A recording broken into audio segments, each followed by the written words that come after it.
Hello and welcome to Gaming is Therapy. I am DEFY Reality and today I'm bringing you episode number 55 of our Fantasy EFL Football, and it's time to have a sneak peek at myself and Random's teams. Before we do, I just want to make sure everyone is safe and sound. The storm over the UK has been absolutely ridiculous. It's battered the United Kingdom, so hopefully everyone is safe and sound, and hopefully it doesn't also affect any football games, which I know it's a little side thing and I'm trying to make a bit of banter out of it, and it's not a serious thing, but honestly hope everyone is safe because it has battered the UK.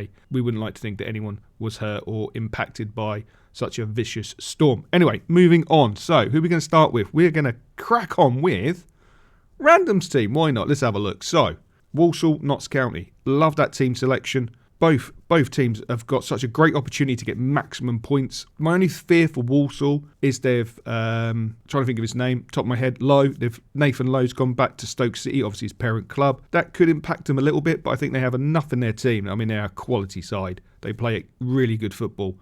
They've got enough in their locker to walk away with the league as they are at this moment in time. Notts County, I like their fixtures, and I think they have enough in their locker to easily get maximum points, or that's what I'm hoping as well, that they get maximum points. So from a team selection point of view, I'm surprised he hasn't gone for more Walsall players, but he's gone for Bass and McGoldrick from Notts County. He's captain McGoldrick, which I think is a good shout. Look at his midfield, Kayla Dunn and Asgard. I like that. I think that's a decent centre mid pairing, to be honest with you. And I like his defensive lineup. So he's gone with a demon in defence, which for me is just a no-brainer for everybody who plays EFL fantasy football. It's just a no-brainer. The guy is just an absolute machine. O'Connor, solid. Jones, solid. Both with good potentials to get him some decent points. The biggest question is, will O'Connor and Jones perform, as with his midfield? I think that's where the bone of contention is going to be, and you'll see why in about 2 seconds as we dive straight into my team. So yes, I've gone also with Walsall and Notts County. I like the games. I truly like the games, and I think they've got a great potential to get maximum points. So goalkeeper and centre forward, goalkeeper and striker, whichever way you want to look at it. I've gone for Bass and McGoldrick as well. No brainers for me personally. Bass is my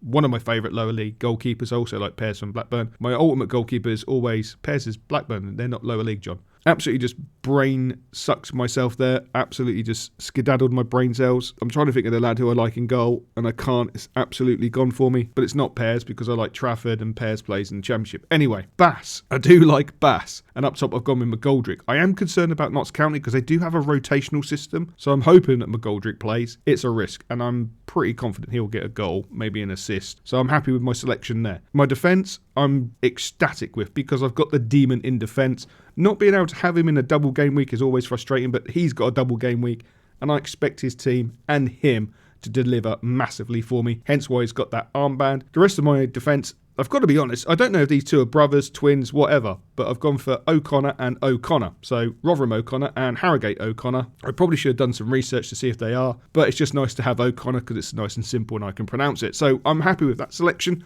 and I think I'm going to get some points in my back three.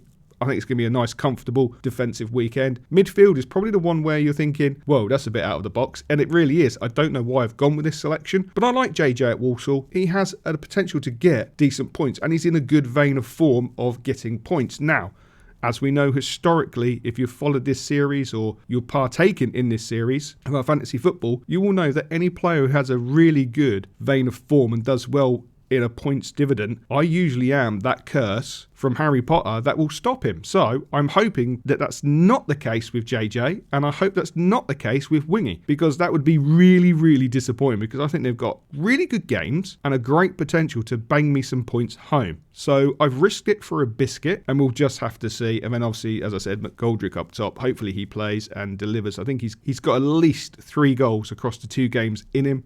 That's what I'm hoping for.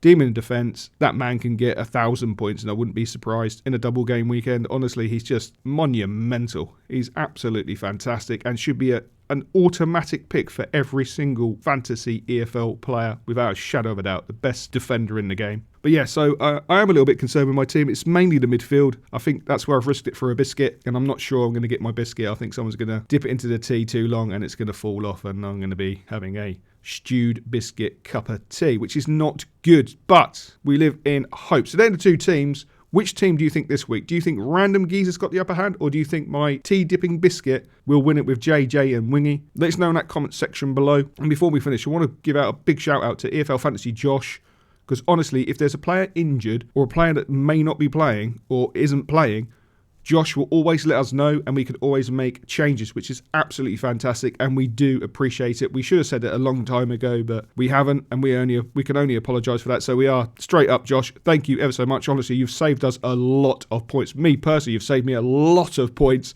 Randy, well, I'm not too bothered about Randy because I want him to have the wooden spoon and not my good self. So there we are. We'll leave it there. Hopefully you enjoyed this episode. Again, let us know in that comment section below. Who's going to win this week? It's going to be me, DEFY Reality, or RandomGeezar. Who's got the better team? Any changes you would make? Throw them out there. What would you do? And as always, we will catch you later.